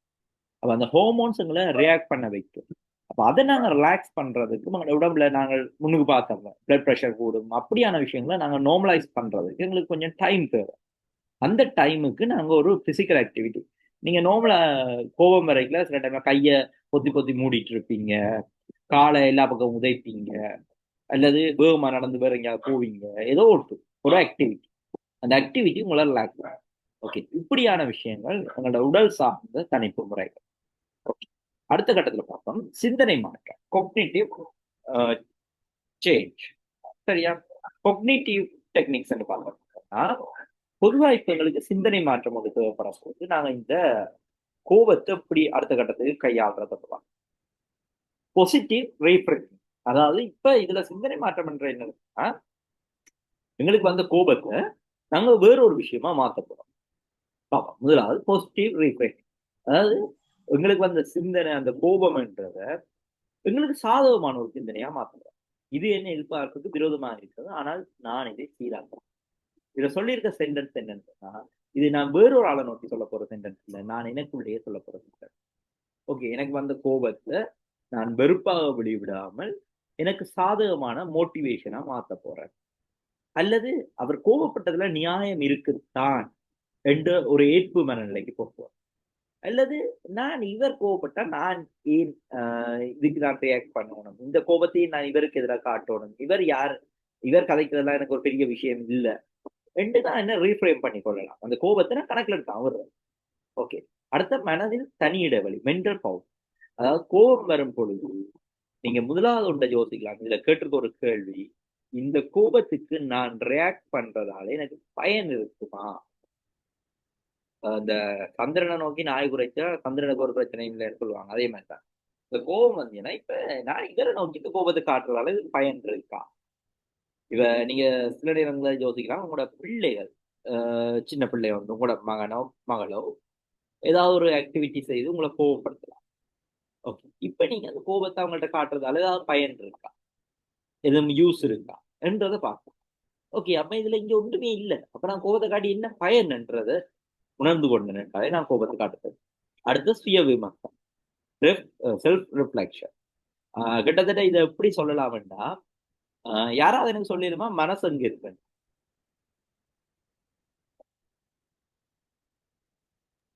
மூளை மூளைக்குலையா? எப்பயாவது நீங்க பயாலஜில படிச்சீங்களா மூளைக்குள்ள மனசு இருக்குன்னு? அப்படி இல்லைன்னா புதுசா இருக்காருன்னு சொல்றேன். இல்லைங்களா? பொதுவான கருத்துப்படி அப்படித்தான். பழமையா மனசு இதயத்துக்குள்ள இருக்குன்னு தானே சொல்லுவாங்க. அது நம்ம என்ன சொல்றது, ஒரு கற்பனை பண்ற மாதிரி தானே நம்மளோட ஒரு கேரக்டர், இதுதான் நம்ம கேரக்டர், நம்ம மனசுக்குள்ளே திங்க் பண்ணுவோம்னு சொல்லி ஒரு பிரெயினை நம்மளே பிரெயினுக்குள்ள திங்க் பண்றன்ற மாதிரி நினைக்கலாம். ஓகே, மனசுன்றது ஒரு கன்செப்ட்னு தான் பார்க்கலாம். அதாவது மூளைக்குள்ள மனசுன்ற ஒரு விஷயம் நாங்க இது வரைக்கும் படித்தது இல்லை. மனசு எங்களுக்குள்ள ஒன்று இருக்குது, எங்கள்ட ஒரு குட்டி வேர்ஷன் சொல்லலாம். அதாவது ஹயன் என்றவர் இருக்காருன்னு சொன்னா அவரோட உடம்பு இவ்வளவு பெரிய ஒரு பாடி, அவரோட ஸ்ட்ரக்சர் ஒன்று இருக்கு. அவருக்குள்ள இருக்கக்கூடிய ஒரு ஆன்மா, இந்த படங்கள்ல சில நேரத்துல அந்த ஆன்மா வெளியில வந்து அப்படியே வெளியில இருந்து பார்க்கணும், அதே மாதிரி ஒரு விஷயம் தான் மனசு. இப்ப இந்த மனசை நாங்க இந்த சுய விமர்சனம், செல்ஃப் ரிஃப்ளெக்ஷன், அதாவது எங்களை மனசை கொஞ்ச நேரம் வெளியில எடுத்து, சரி நீ கவலைப்படாத, இவனெல்லாம் ஏசிட்டாங்க, சரி நாங்க வேறொரு விஷயத்துல இதை செய்து கொள்ளுவோம், சரி இப்ப வேணாம் கோவப்படாத என்று சொல்லி எங்களை நாங்களே தேர்த்தி கொள்றோம். நீங்க ஜோதிச்சு கொள்ளுங்க, இதயத்துக்குள்ள இருந்தா அப்படியே உங்களை தூக்கி வெளியில வச்சு தலையை தடவி விட்டோருக்கா, சரி நீ கோவப்படாத, நீ என்ன செய்யறது, நடக்கிறது நடந்து போயிட்டு என்ன சொல்லிட்டு அவரை திருப்பி தூக்கி நாங்க உள்ள வைக்க போறோம். செல்ஃப் ரிஃப்ளெக்ஷன், எங்களுக்குள்ள நாங்களே பேசிக்கொள்றோம். ஓகே, அப்ப நாங்க அவரை சமாதானம், அப்ப நாங்க ஒரு ரிலாக்ஸ் ஆகிடும். இதுதான் சுயம். ஓகே, அடுத்து பார்த்தோம்னா கம்யூனிகேஷன் ஸ்கில், திறமையான தொடர்பு. இப்ப நீங்க இந்த கோபம் வரைக்குல இது பண்ணக்கூடிய ஒரு அடுத்த விஷயம், நாங்க இத ஒரு பாசிட்டிவான கம்யூனிகேஷன் ஸ்கில்ஸ் சூடாக கையாளுறோம். எனக்கு கோபம் வருது, அந்த கோபத்தை நான் சரியான முறையில மற்றவங்களோட பகிர்ந்து கொள்றேன். நான் கோபமா இருக்கிற உண்ட ஆக்டிவிட்டி எனக்கு கோபத்தை ஏற்படுத்தி, இதை நான் முன்வைக்கலாம். தெளிவான வசனம். இப்ப என்ன நோக்கி ஒருத்தர் பிள்ளையான வார்த்தைகளை பாவிச்சேன்னா நாங்க டைம் பிள்ளையான வார்த்தைகளை பாவிச்சு கொடுக்க வேண்டிய அவசியம். நான் சரியான முறையில ஆக்டிவா நடந்து கொள்றேன், சரியான டேர்ம்ஸை பாவிக்கிறேன், சரியான சொற்களை பாவிக்கிறேன். இப்ப அந்த இடத்துல இப்ப நீங்க முதல் கேள்விகளை வந்த மாதிரி தான், ஒருத்தர் என்ன நோக்கி பிள்ளையான கருத்துக்களை இது பண்றேன், நான் அந்த இடத்துல இருக்கேன், நான் அவரை நோக்கி ஏச போறது இல்லை, நான் சரியான டேர்ம்ஸ் அவருக்கு ரியாக்ட் பண்ண போறேன், பதில்களை கொடுப்பேன். அந்த இடத்துல பாக்குற ஆளுக்கு எவ்வளவு வந்து ஓகே அவனை எவ்வளவு பொறுமையா நடந்து கொள்றான், அல்லது என்ன சொல்றது, ஒரு ஆளுமையா நடந்து கொள்றான் என்ற மாதிரியான ஒரு சூழல். ஓகே, ரெண்டாவது ஐ ஸ்டேட்மெண்ட்டை பயன்படுத்துறது. நீ என்ன கோவப்படுத்துறன்னு சொல்றத விட நான் கோபமா இருக்கேன் என்று சொல்றாரு, நீ இப்படி செய்யிட்டன்னு சொல்றத விட நான் என் சார்பில் இருந்து கதைக்கிறது. அதாவது எந்த பக்கத்துல இருந்து கதை கேட்கல, கூடுதலாக அந்த பக்கத்தால நாங்கள் டார்கெட் பண்ண மாட்டேன். அப்ப அந்த கோபம் இன்னும் அந்த இடத்துல எதிர்பார்க்கறதை தாண்டி நான் எனக்குள்ளேயே ஒரு சுய விமர்சனம் செய்து நான் ரிலாக்ஸ் பண்ணி கொள்றதுக்கு ஒரு வாய்ப்பாங்க. ஓகே, மூன்றாவது தீர்வு மையமாக பேசு. ஒரு கோபம் வந்துச்சுன்னு சொன்னா ஓகே கோபத்தை எப்படி நான் இந்த பிரச்சனையை முடிக்கலாம், அந்த பிரச்சனையை எப்படி முடிக்கிறது சிந்திக்கிறது. இப்ப இது எல்லாத்துக்கும் நான் சொன்ன இந்த மேனேஜ்மெண்ட் டெக்னிக்ஸ் எல்லாத்துக்குமே இங்க முக்கியமான தேவை, நீங்க அந்த கோபம் என்ற சூழல்ல உங்களை டிஸ்கனெக்ட் பண்ணிக்கணும். கோபமா இருந்து கொண்டு அல்லது அந்த சூழல்ல இருந்து கொண்டு உங்களால இதை செய்ய முடியும். அந்த டிஸ்கனெக்ட் மெக்கானிசம் உங்களுக்கு கட்டாயம் தேவை. ஓகே, நாங்கள் கிட்டத்தட்ட முடிவுக்கு வந்துட்டோம். உங்களோட கேள்விகள், நாங்கள் கேள்விகளோட பயணிக்கலாம்.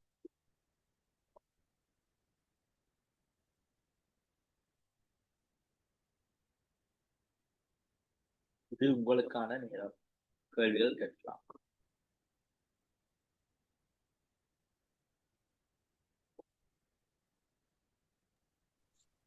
சார் ஒரு கேள்வி கேட்கலாமா? ஒரு கேள்வியில நீங்க எத்தனை கேள்வியும் கேட்கலாம். தேங்க்யூ. வந்து கோபம் வாரத்துக்கான ஒரு காரணங்கள், இப்போ உள்மன காரணங்கள்ல முன்கூட்டி திட்டமிடாததும் ஒரு காரணம் நாங்க பார்த்தேன். அதை நான் நிறைய தரம் அதை பர்சனலாக ஃபீல் பண்ணியிருக்கேன். ஒரு விஷயத்துக்கு ஒரு இடத்துக்கு போகக்கூடிய இல்லை ஒரு ஈவெண்ட்டை கோஆர்டினேட் பண்ணி ஆர்கனைஸ் பண்ணக்கூடியோ சில விஷயங்கள் நம்ம முன்கூட்டியே திட்டமிடாமல் இருப்போம். எல்லாத்தையும் கவனிப்போம், சில விஷயங்களை மிஸ் பண்ணுவோம். ஸோ அந்த இடத்துல அதை ஃபேஸ் பண்ணக்குள்ள நமக்குள்ள ஒரு கோபம் வரும், அதுக்கிட்ட ஒரு ஆங்கிரி கொண்டு வரும். ஸோ அது அதை எப்படி மேனேஜ் பண்ணலாம்னு கைடன்ஸ் உண்டு. நீங்களே சொல்லிட்டீங்க தானே பதில. நாங்க திட்டமிட்டு செய்த வேண்டியது, நான் சரியான முறையில் திட்டமிட்டு விஷயம் முடிச்சு. இதுல இப்ப என்னன்னு சொன்னா, நாங்கள் சில நேரங்கள்ல நாங்கள் இதுல நீங்க முன்கூட்டியே திட்டமிடாத சிந்தனை என்றதை நீங்க பிள்ளையா விளங்கி இருக்கீங்க நம்புறேன். என்னன்னு சொன்னா, நெகட்டிவ் திங்கிங்ன்றது நாங்களே எங்களை கொஞ்சம் குறைச்சு மதிப்பிடுற அப்படியான பேட்டர்ல வரும். ஆனா நீங்க சொன்ன விஷயம் அங்க வரும்னு சொன்னா, எதிர்பார்ப்புகள் பூர்த்தி செய்யப்படலாம். எங்கள்கிட்ட ஒரு எதிர்பார்ப்பு கொண்டு இருக்கும், நான் எல்லாத்தையும் சக்சஸ்ஃபுல்லா பிளான் பண்ணிட்டேன், எல்லாம் சரியா நடக்க போகுது, எல்லாம் ரெடி என்ற ஒரு மேனேஜ்மெண்ட் பிளானோட நான் இருக்கேன். நான் எதிர்பார்க்காத தாக்கம் அங்க வரேன். அப்ப நான் இங்க என்ன செய்யறது என்ற பிரச்சனை தான் வரப்போகும். இதுல நீங்க செய்ய வேண்டிய விஷயம், உங்களை இங்க இன்னும் ரெடி பண்ணி கொள்றது. மற்றது இது உண்மையாவே கோபத்துக்கான ஒரு காரணம் இல்லை. இது நீங்க கோபமா வெளிப்படுத்த வேண்டிய ஒரு விஷயம் இல்லை. ஆனா நான் அந்த தொடக்கத்துல சொன்ன மாதிரிதான், அந்த இடங்கள்ல எங்களை மேனேஜ் பண்றதுக்கு கோபத்தை நாங்க ஒரு கவசமா எடுத்துக்கொள்வோம். ஓகே, என்ன நோக்கி இப்படியான ஒரு விஷயம் நடந்துச்சு, இப்ப நான் ஒரு பிளவு விட்டுட்டேன், பட் நான் இந்த இடத்துல சமாளிக்கணும், அதுக்காக கோபத்தை எடுத்துக்கிறோம். உண்மையா சொல்ல போனா நீங்க அந்த இடத்துல கோபத்தை கொண்டு வர வேண்டிய அவசியம் இல்லை, சரியான சிந்தனையை கொண்டு வந்தாலே போதும். நான் உங்களுக்கு இதை ஒரு எக்ஸாம்பிளோட சொல்றேன். இப்ப நான் இன்றைக்கு ஒரு ஈவெண்ட் பிளான் பண்ணியிருக்கேன். நான் தான் முக்கியமான கோஆர்டினேட்டர், எல்லாத்தையும் ரெடி பண்ணிட்டேன். கடைசி நேரத்துல பார்த்தா ஸ்டேஜுக்கு பொறுப்பான ஒருத்தர் வேற இல்லை. இப்ப இது எந்த எதிர்பார்ப்பு எல்லாத்தையும் மீறி நடந்த ஒரு செயல். ஓகே, இப்ப நான் கோவப்படுறது நல்ல வழிதா, அல்லது இன்னொரு நபரை உடனடியாக தயார்படுத்தி அந்த பொறுப்பை கொடுத்து அந்த வேலையை முடிக்கிறது சரியா? இன்னொரு ஆள்கிட்ட அந்த பொறுப்பை கொடுக்கறதுதான் நல்லா இருக்கு. ஓகே, அதை நீங்க பொறுப்பு கொடுக்கணும்னா நீங்க எப்படி சிந்தனையில இருக்கும்?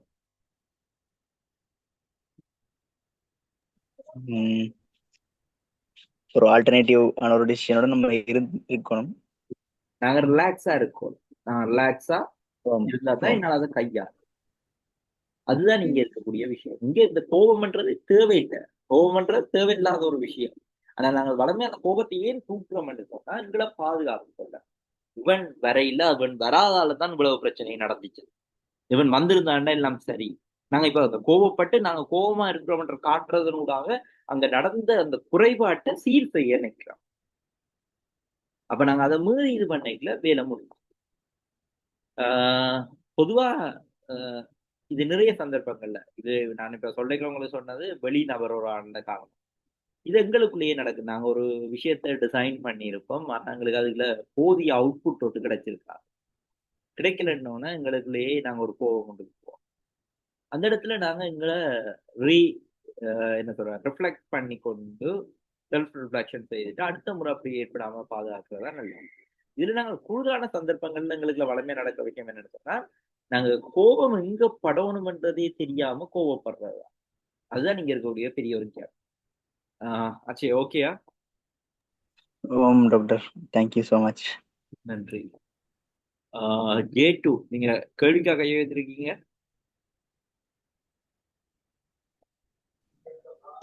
சார் கேட்கலாமா? ஆமாம், கேட்கலாம். என்னன்னா அது கோபம் சம்பந்தமான ஒரு கேள்வி இல்ல, அந்த நீங்க அந்த மனசு அதை பத்தி கட்சிங்க தானே, அது சம்பந்தம் கேள்வி கேட்கலாம். என்னன்னா இப்ப மனசுன்னு சொல்றதானே, அப்போ சார் ஏன் சார் அப்ப ஹார்ட் பிரேக் அப்படின்னு சொல்றாங்க? அப்ப அது இந்த ஹார்ட் சம்பந்தமா தானே வருது. அப்ப மனசு உடையிறது, மனவலி, அப்ப அது எப்படி அந்த கான்செப்ட் எப்படி வருது? எல்லாம் இல்லாட்டி அதெல்லாம் சும்மா கல்ச்சரா வேர்டிங் டைப்ஸா, அதை மீன் பண்றதுக்கு பாவிக்கிற வேர்ட்ஸா? அந்த ஹார்ட் பிரேக்னு எல்லாம் சொல்றாங்க தானே, அது ஏன் அப்படி பாவிக்கிறாங்க? ஒரு துன்ப நிகழ்வு நடக்கும் பொழுது உண்மைக்கு அந்த மூளையால தான் அது கனெக்ட் ஆகுதா, இல்லாட்டி உண்மைக்கும் அதுக்கு ஆட்டுக்கு என்ன சம்பந்தம்? கொஞ்சம் எக்ஸ்பிளைன் பண்ணிடுமா? இதுக்கு நாங்கள் 2 விஷயத்தை விளங்கிக் கொள்ளணும். இதுல டேர்ம்ஸ், ஹார்ட் பிரேக்ன்றது நாங்க இப்ப மனசு உடைஞ்சு போயிட்டு சொல்றது, ஹார்டை தான் பொதுவாக நாங்கள் இதயத்தை தான் மனசுன்றது மீனிங் பண்ணுறாங்க. மூளையை மனசுன்னு சொல்றதை விட இதயத்தை தான் மனசு மெயின் பண்ணுறாங்க. இதில் கொஞ்சம் ஆன்மாவன் இதில் நாங்கள் ஒன்றை வழங்கி கொள்வோம் என்னன்னு சொன்னால், எங்களுக்கு தெரியாத சயின்ஸ் ஒன்று இருக்கு. அதாவது பொதுவாக நாங்கள் சிலதை பேஸ் பண்ணி சில சயின்ஸை டெவலப் பண்ணிக்கிறோம். உதாரணத்துக்கு புவியீர்ப்பு விசை என்ற ஒன்றை கண்டுபிடிக்கும். புவியீர்ப்பு விசை, அதாவது நியூட்டன்ற புவியீர்ப்பு விசை என்ற கன்செப்டை வச்சு கொண்டு தான் எங்கள்ட நிறைய தியரிகள் டெவலப் பண்ணப்பட்டிருக்குது. ஆர்முடுகள் அப்படி நிறைய விஷயம். இப்போ உதாரணத்துக்கு நாங்கள் பார்த்தோம்னு சொன்னால், எங்கள்ட புவிக்கு ஒரு ஈர்ப்பு விசை இருக்குது. ஓகே, நான் இப்போ கேட்குறேன், ஏன் அது சந்திரன்ட அல்லது சூரியன்ட எதிர் விசையா இருக்கக்கூடாது? அது தள்ளுற ப்ரெஷரால், அதாவது கீழே இருந்து எங்களை ஈர்க்கல, மேல இருந்து தள்ளுறதால தான் அங்கே கீழே போறோம். ரெண்டு நாங்க பிள்ளையா சிந்திச்சிருந்தோம். அப்படித்தான் ஒரு உண்மையான சயின்ஸ் இருந்த ஒரு நாள் கண்டுபிடிக்கப்பட்டுன்னு சொன்னா, நாங்க இவ்வளவு நாள் கண்டுபிடிச்ச எல்லாமே மாறிட.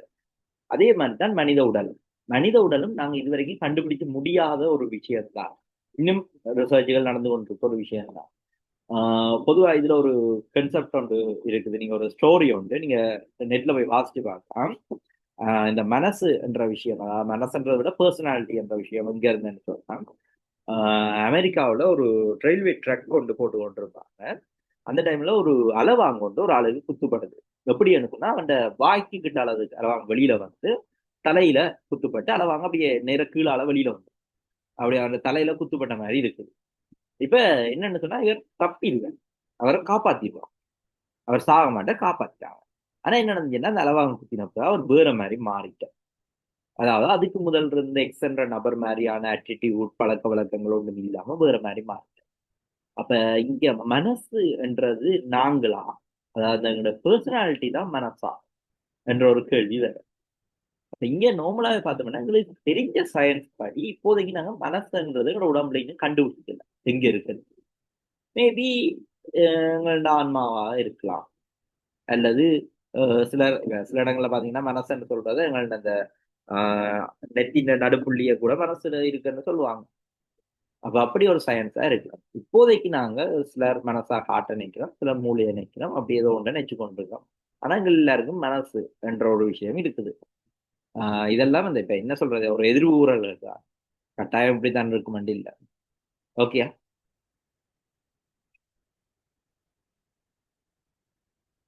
ஜேட்டு.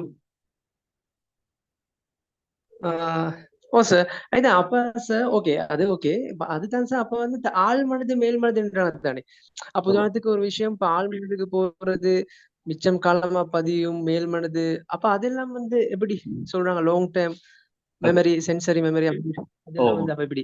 நீங்க ரெண்டாவது தடவை சொன்ன சொல் சரி, முதலாவது தடவை சொன்ன சொல் நீங்க அங்க அது ஆழ்மனது, அதாவது டீப் மைண்ட், சோசியல் மைண்ட் சொல்லுவாங்க. ஒரு பனிக்கட்டின படம் மாதிரி ஒன்று போட்டு மேல பக்கம் கீழ் பக்கம் அந்த படங்கள்ல பார்த்துருப்பீங்க, சைக்காலஜி சம்மந்தப்பட்ட விஷயங்கள். அது என்னன்னு சொன்னா, எங்களோட பிரைனை பேஸ் பண்ணினது. அது உண்மையான ஒரு கன்செப்ட். அது எங்களோட பிரைன்ல எங்களோட ஞாபகங்கள் பதியப்படுற விதத்துல, சூப்பர்ஃபிஷியலா பதியப்படுற ஞாபகங்கள், ஆழ்மனதுல பதியப்படுற ஞாபகங்கள், அல்லது ஆழ்மனதில் ஏற்படக்கூடிய ட்ரோமாக்கள், அல்லது சூப்பர்ஃபிஷியலா ஏற்படக்கூடிய விடயங்கள் என்றதை மாதிரி பார்த்துக்கொள்ளலாம். இது எங்களுக்குள்ள நார்மலா இருக்கு ஒரு இது சயன் வளமையா. இப்ப நாங்க எங்களை கண்டுபிடிக்கிறபடி எங்களோட பிரைன்ல நீங்க அந்த மூளையில படங்குறைகளை பார்த்துருப்பீங்க, என்னது கிரே மேட்டர் ஒயிட் மேட்டர்ன்னு சொல்லி படிச்சிருப்பீங்க. அந்த விஷயங்கள் தான், அந்த விஷயங்களா தான் இது வரும். இது உங்களோட ஞாபகம், இது பிரைனோட சம்பந்தப்பட்ட. இது உண்மையா நீங்க அந்த மனசுன்ற வார்த்தை பாதிக்க தேவையில்லை, இது பிரைன் மூளையோட சம்பந்தப்பட்ட விஷயம் தான்.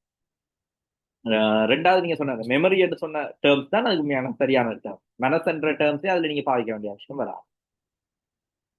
Okay sir, okay, right. Thank you sir, thank you. வேற யாரும் கேள்வியா?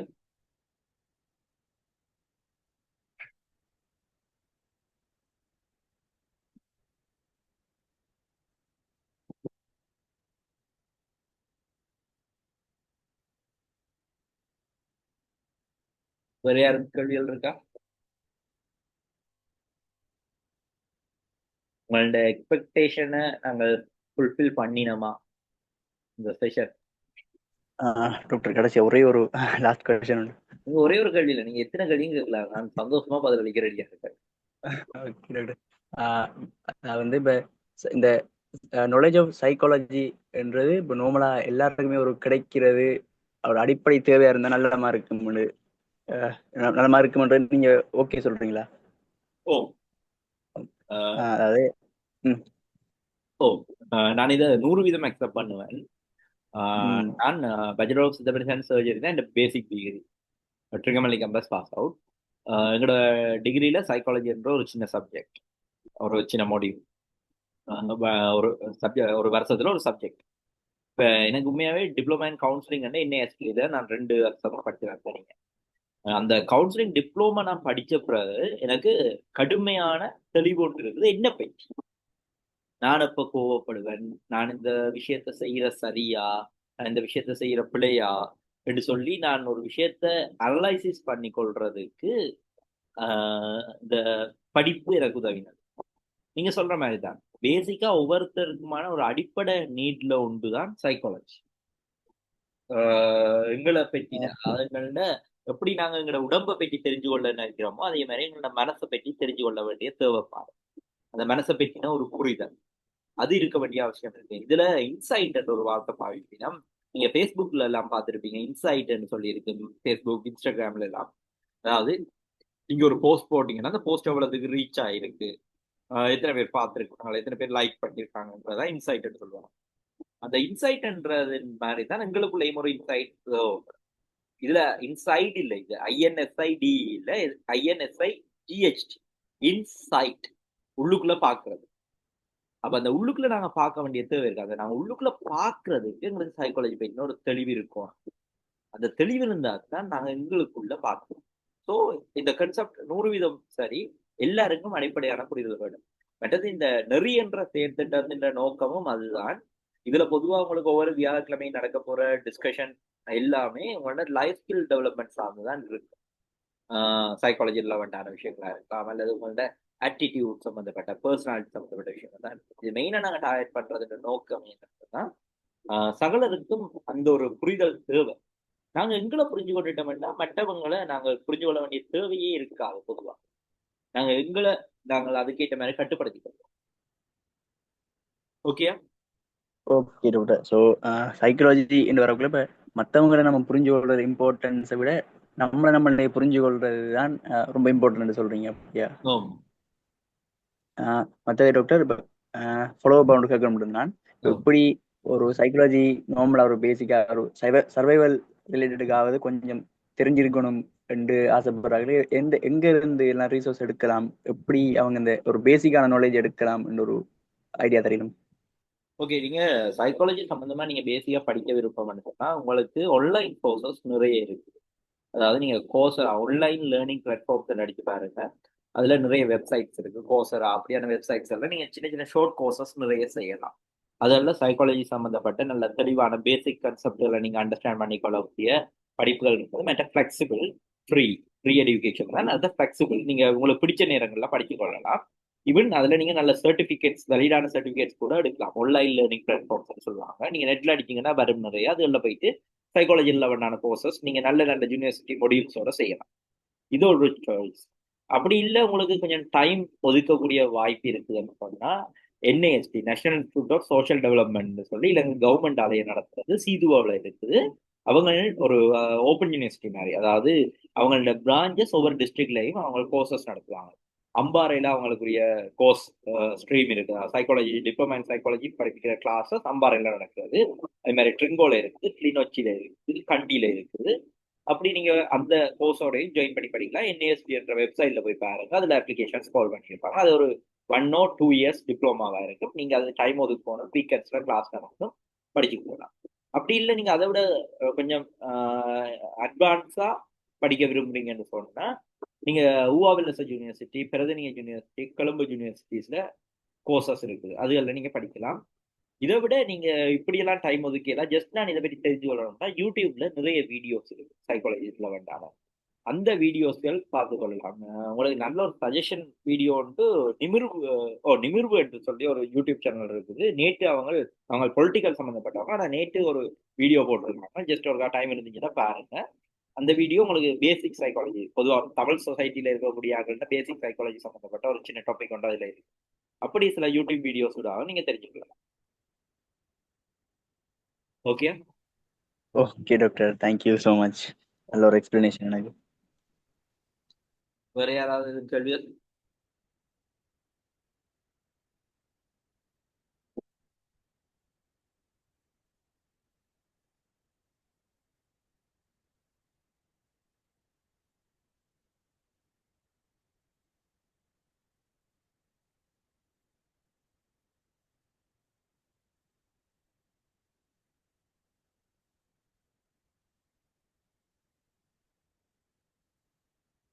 நான் நினைக்கிறேன் அக்ஷயும் நானும் மிஸ்டர் ஜே2வும் நளினியும். இப்ப நான் இதுல ஜே2 கேட்டதுன்னா இன்னொரு 15 சொல்லலாம் பாருங்க.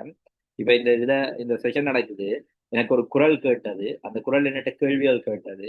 ஆனா அந்த குரலுக்கு எந்த ஒரு பெயரும் எனக்கு தெரியாது. எனக்கு தெரிஞ்ச பேர் ஜே2. இப்ப நான் அந்த மனசுக்கு அடையாளம் படுத்த போறேன், அந்த பர்சனாலிட்டிக்கு அடையாளம் படுத்த போறேன் ஜே2ன்றதான் எனக்கு தெரிஞ்ச அடையாளம். அவருடைய பேர் எனக்கு தெரியாது, அவர் யாருன்னு தெரியாது, அவரை நான் பார்த்தது இல்லை. அப்ப இப்ப அந்த ஜே2ன்ற குரல் தான் எனக்கு தெரியும். ஈவன் நான் இப்ப அக்ஷய நான் சந்திச்சது இல்லை. இப்ப நிரோஜினியை நான் சந்திச்சிருக்கேன், நிரோஜினோட கழிச்சிருக்கேன், நிரோஜினி உங்களுக்கு தெரிஞ்சப்பட்ட. அப்ப உங்களை நான் அந்த அடையாளப்படுத்துற அந்த மனசு அல்லது அந்த பர்சனாலிட்டின்றது நீங்க எப்படி எக்ஸ்போஸ் பண்றீங்கன்ற பொறுத்து மாறுபடும். மேபி நான் அக்ஷயன்றவரை நேர்ல சந்திக்கல, அக்ஷய் என்னோட கோவப்படக்கூடிய ஒரு ஆளாவோ அல்லது என்னோட சண்டை பிடிக்கக்கூடிய ஒரு ஆளாவோ இருக்கலாம். அவங்களோட சந்திப்பு தான் நீங்க தீர்மானி. சரி, வேற எதுவும் கேள்விகள் இருக்கா?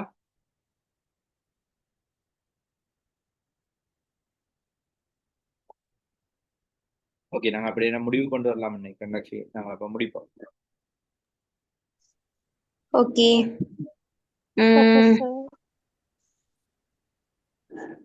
யாராவது கதைக்க போறீங்களா?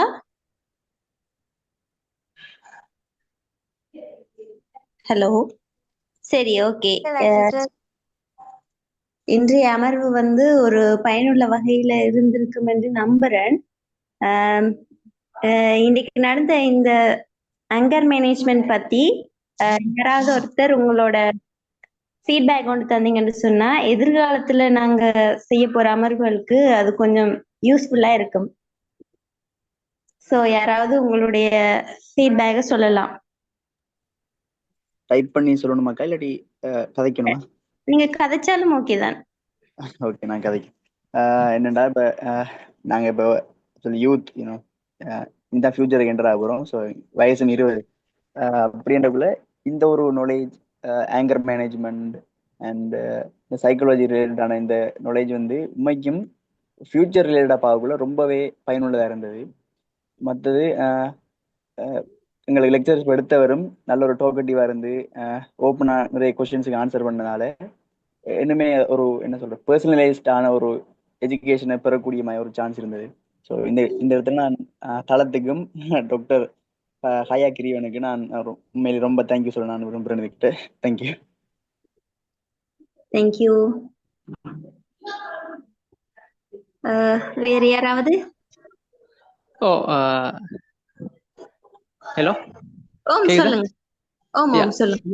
First of all thanks to தலம் இந்த ப்ரோக்ராம் ஆர்கனைஸ் செஞ்சதுக்கு. அடுத்தது வந்து டாக்டர் சார் அவர்களுக்கு மிகவும் டிஃப்ரெண்டான செஷன் ஒன்று. ஏன்னா இப்போக்கிற காலகட்டத்துக்கு உண்மைக்கும் இப்போக்கிற ட்ரெண்ட் நியூ எரால இப்போ ஏஐயோட அதே மாதிரி டெக்னாலஜி ஓரியன்டான பர்சன்ஸ் அந்த இப்போ ட்ரெண்டுக்கு வந்து இந்த மாதிரி செஷன்ஸ் வந்து செய்யறது வந்து எங்களுக்கு மிச்சம் அறியுது. அப்போ இப்படி ஒரு செஷன் வந்து செஞ்சுக்கிறாங்க. இது உண்மைக்கும் ஒரு இம்பார்ட்டன்டான செஷன். ஏனெண்டா வந்து இப்ப மிச்சம் பாத்தீங்கன்னா இப்ப இந்த சோசியல் மீடியா யூஸ் பண்ற காலகட்டத்துல மிச்சம் டக்குண்டு அந்த எப்படின்னு சொல்ற டக்குண்டு ஃபோக்கஸ் இருக்கிற டக்குண்டு டெம்பரா ஒரு சிச்சுவேஷன்ஸ் வரும். மிச்சம் அந்த கோபப்படுற சூழ்நிலைகள் மிக அதிகமா வரும் சில பேர். அப்ப இன் ஃபியூச்சர்ல வந்து இப்ப நாங்க ஒரு லைஃபை கொண்டு போக ஒன்னாது. இப்ப எங்களோட ஒர்க் லைஃப்ல எடுத்துக்கொண்டா அங்க எப்படி நாங்க எங்க மேனேஜ்மெண்ட் பழகுறது, அதே மாதிரி ஃபெமிலி லைஃப் ஒரு ஃபெமிலியோட எடுக்க போகல, அது ஃபெமிலியோட எப்படி நாங்க எங்க மேனேஜ்மெண்ட் ஆகுறது, அது மாதிரி சோசியலோட சொசைட்டியோட பழகும் போது எப்படி நாங்க இதை கொண்டு போறது, இந்த மாதிரி பல சந்தர்ப்பங்கள் நாங்க இன் ஃபியூச்சர்ல ஃபேஸ் பண்ண வேண்டியது. ஸோ அதுக்கு ஏற்ற மாதிரி இந்த செஷன் உண்மைக்கும் கொண்டு போனாங்க. அதே மாதிரி சில கேள்விகள் எங்களுக்கு கேட்கும். இப்ப சில பதில் இல்லாத கேள்விகள் இருக்கும் அப்படின்னு. அப்ப அதுக்கு உண்மைக்கும் சில சந்தர்ப்பம் கிடைச்சி கேட்கறதுக்கு. ஸோ இந்த செஷனை செஞ்ச டாக்டர் அவர்களுக்கும் இந்த உண்மைக்கும் தளம் ஆர்கனைசேஷனுக்கும் தேங்க்ஸ். இந்த மாதிரி நிறைய இளைஞர்களுக்கான நிறைய ப்ரோக்ராம் செய்யணும், சைக்காலஜிக்கலா மிச்சம் ப்ரோக்ராம் செய்யணும்னு நான் கேட்டுக்கொள்றேன். தேங்க்யூ. நன்றி. வேறு யாராவது? ஓகே. இப்படி பார்ட்டிசிபேட்ஸ் பண்ற உங்களோட ஃபீட்பேக் வந்து நாங்க அடுத்த தடவை செய்ய போற ஒரு ப்ரோக்ராமுக்கு ஒரு உற்சாக புள்ளியா இருக்குது. ஸோ ஃபீட்பேக் தந்த 2 பேருக்கும் நன்றி. ஓகே, முடிச்சு கொள்ளலாம்.